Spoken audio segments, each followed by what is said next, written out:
आइए आज के वीडियो में हम जानते हैं बनियन या हैलक्स वैल्गस किसे कहते हैं, इसके क्या सिम्टम होते हैं, क्या कॉजेज होते हैं और आप इसे कैसे मैनेज कर सकते हैं। तो जो आपके पैर का अंगूठा होता है, जो वो फुट को मिलता है, उस जॉइंट पे अगर आपको एक ब्रोनी प्रोमिनेंस दिखाई देती है उसको बनियन कहते हैं। और जो आपके अंगूठे की टिप होती है, जब वो दूसरी उंगली की तरफ बेंड होनी स्टार्ट हो जाए या टच कर जाए तो उसको हैलक्स वैल्गस कहते हैं। अब इसके सिम्टम्स क्या क्या हो सकते हैं। आपके इस जो जॉइंट के जो बिग टो का जॉइंट होता है फुट से मिलने वाला, उसके आसपास रेडनेस हो सकती है, स्वेलिंग हो सकती है और आप दबाएंगे तो वहां पे टेंडरनेस या पेन भी हो सकता है। जो आपके बिग टो की टिप है, जब वो सेकंड टो को मिलती है, वहां पे कॉन्स और कैलिसेस हो सकते हैं फ्रिक्शन की वजह से। और तीसरा और मोस्ट इंपॉर्टेंटली, आपके जो बिग टो की मूवमेंट है वो ना केवल रिस्ट्रिक्टेड बट ऑल्सो पेनफुल भी हो सकती है। अब आइए जानते हैं इसके क्या क्या कॉजेज हो सकते हैं। सबसे पहला, कुछ एक बर्थ डिफॉर्मिटीज होती हैं जिसकी वजह से हैलक्स वैल्गस हो जाता है। Foot injuries and stress injuries. Thirdly could be बहुत सारे टाइप के आर्थराइटिस होते हैं जैसे कि रूमेटॉइड आर्थराइटिस, जिनकी वजह से आपके हैलक्स वैल्गस होने के चांसेस बढ़ जाते हैं। जो लोग शुरू से ही बहुत लंबे समय तक नैरो टो बॉक्स के जैसे बैलरीनाज होती हैं या कुछ एक फॉर्मल फुटवेयर होते हैं जो आगे से पॉइंटेड और नैरो होते हैं, अगर आप लंबे समय तक उनको पहनते रहें तो जो आपके बिग टो होता है वो बाकी टोज की तरफ बेंडिंग स्टार्ट कर देता है। Fourth could be heels. जब आप बहुत लंबे समय तक हील्स पहनते हैं तो आपके पैर की जो लोडिंग है वो डायरेक्टली आपके मेटाटार्सल्स पे होती है, पूरे बॉडी वेट की। तो मेटाटार्सल्स ओवर यूज हो के लोड हो के इन्फ्लेम हो जाते हैं, जिसकी वजह से जो बनियन होने के चांसेस और हैलक्स वैल्गस होने के चांसेस बढ़ जाते हैं। Lastly but most important is flat foot.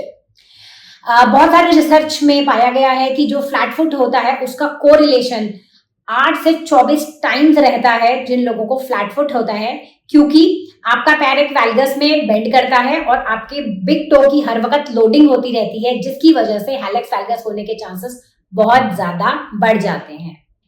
आइए बात करते हैं अब इसकी मैनेजमेंट के बारे में। Early detection is the real की टू इट्स इंटरवेंशन, यानी कि अगर आप इसकी अर्ली डिटेक्शन कर सकते हैं और आप इसको प्रोग्रेस होने से रोक सकते हैं तो आप काफी हद तक अपनी लाइफ को बेटर बना सकते हैं। तो सबसे पहले आती है फिजियोथेरेपी। अगर आपको आपके हैलक्स वैल्गस या बनियन वाले एरिया में लग रहा है, पेन है, स्वेलिंग है, इन्फ्लेमेशन है, तो आप जाके अपनी फिजियोथेरेपी करवाइए। बहुत सारी मोडालिटीज होती हैं जो एंटी इन्फ्लेमेटरी होती हैं और आपके जॉइंट को इन्फ्लेमेशन को सेटल करने में मदद करेंगी। सेकेंड, एक्सरसाइजेस होती हैं स्पेसिफिकली फॉर हैलक्स वैल्गस एंड फुट की इंट्रिंसिक मसल्स को स्ट्रेंथन करने की, ताकि वो आपके जो जॉइंट को इनवर्ट बेंडिंग ना होने दे और आपकी मसल्स को, आपके जॉइंट को स्ट्रेट कर के रखे। वो मसल स्ट्रेंथनिंग एक्सरसाइजेस आप रेगुलर कीजिए। Number 3, avoid footwear which have narrow toe box जैसे कि बैलरीनास और फॉर्मल फुटवेयर जिनके टो बॉक्स आगे से नैरो होते हैं। अवॉइड फुटवेयर जिनमें फ्लैप्स होते हैं। अगर आपको बनियन हो चुका हुआ है तो होता क्या है, जो फ्लैप होता है ये बनियन के अगेंस्ट रब करता है और उसमें और पेन करता है। आप ऐसे फुटवेयर पहन सकते हैं जिसमें आपका जो टो बॉक्स है वो ओपन रहे और वो आपके टो के अगेंस्ट रब ना करे। Then braces are very important. Hallux valgus brace आता है जो आप रात को पहन सकते हैं। यूजुअली उसको 10 से 12 घंटे पहनना हम लोग रेकमेंड करते हैं, but at least you can wear it at night while you are going off to bed. Second, there's something called a toe separator. Silicon के toe separators आपको आराम से ऑनलाइन साइट्स पे मिल जाएंगे।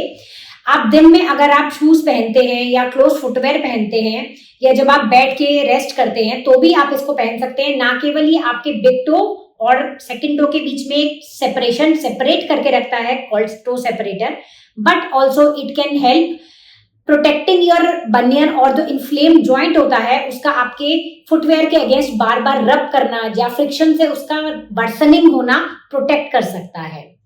And I very strongly recommend कि अगर आपका बहुत ज्यादा खड़े होने का जॉब है या बहुत ज्यादा वॉकिंग का काम है तो आप घर पे रेगुलरली आके हॉट कोल्ड फर्मेंटेशंस कर सकते हैं ताकि आप रेगुलर उस इन्फ्लेमेशन को सेटल डाउन कर सके। निवारण मल्टी स्पेशलिटी क्लिनिक।